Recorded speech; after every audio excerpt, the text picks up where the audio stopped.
about to leave, already packing, come with me, I'm not really asking, we'll get away to a place where we don't know. Hello les végans, aujourd'hui on se retrouve pour ma recette de cake salé. Il m'a donné pas mal de fil à retordre pour obtenir la texture parfaite, alors ni trop sec ni trop humide, maintenant que je l'ai trouvé, je ne changerai plus de recette.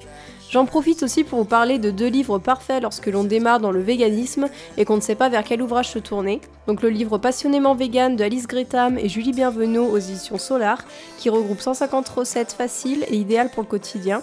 Les recettes sont classées du petit déjeuner au dîner, en passant par les boissons et les goûters. Ce que j'aime aussi dans ce livre, c'est qu'il regroupe des conseils autour du mode de vie vegan, pour en savoir plus sur les cosmétiques et les produits ménagers non testés, les vêtements éthiques, les loisirs sans cruauté animale, parce que ne l'oublions pas, être vegan s'étend à bien d'autres champs que celui de l'alimentation. Il y a aussi le livre Vegan de Marie Laforêt aux éditions La Plage, qui est mon premier livre de cuisine végétale et avec lequel beaucoup d'entre nous ont commencé, avec pas moins de 500 recettes qui vont des plus simples aux plus élaborées, donc il y en a pour tous les goûts. J'aime aussi beaucoup les conseils nutritionnels du docteur Jérôme Bernard Pellet que l'on retrouve en intro et qui permettent de creuser un peu plus la question santé dans l'alimentation végétale. Je vous laisse avec ma recette de cake salé et je n'hésiterai pas à vous présenter des livres en intro si ça vous intéresse. On s'occupe d'abord de la garniture. Ici j'en ai choisi une aux saveurs méditerranéennes. Je vous donne 2 autres idées de garniture en barre d'infos, donc n'hésitez pas à aller voir. On commence donc par couper du chorizo vegan en petits cubes. On enchaîne avec la découpe des olives vertes et on finit avec les tomates séchées. On réserve l'ensemble dans une assiette et l'astuce est de saupoudrer d'un peu de farine notre garniture pour éviter qu'elle n'apporte trop d'humidité à la pâte et qu'elle vienne modifier la texture finale du cake. Ensuite, dans un saladier, on dépose notre farine de blé T80, de la farine de pois chiche qui joue sur le goût et la texture donc on ne la remplace pas, de l'oignon et de l'ail semoule, de l'origan séché et de la poudre à lever ou de la levure chimique.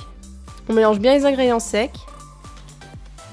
On ajoute de la harissa, mais pour d'autres saveurs vous pouvez utiliser de la moutarde ou de la pâte de curry, de l'huile neutre ou de l'huile d'olive et du lait de soja.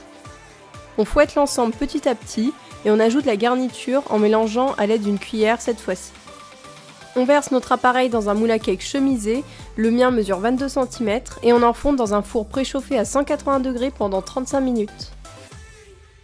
Not looking back, eyes on the freeway, Bonnie and Clyde, a classic cliché. Bon, je me suis remise de mes émotions et j'ai sorti le cake du four. On pense bien à le laisser totalement refroidir avant de le découper pour avoir de belles tranches. Et regardez-moi ce moelleux, il y a de quoi frimer pour les pique-niques, non ?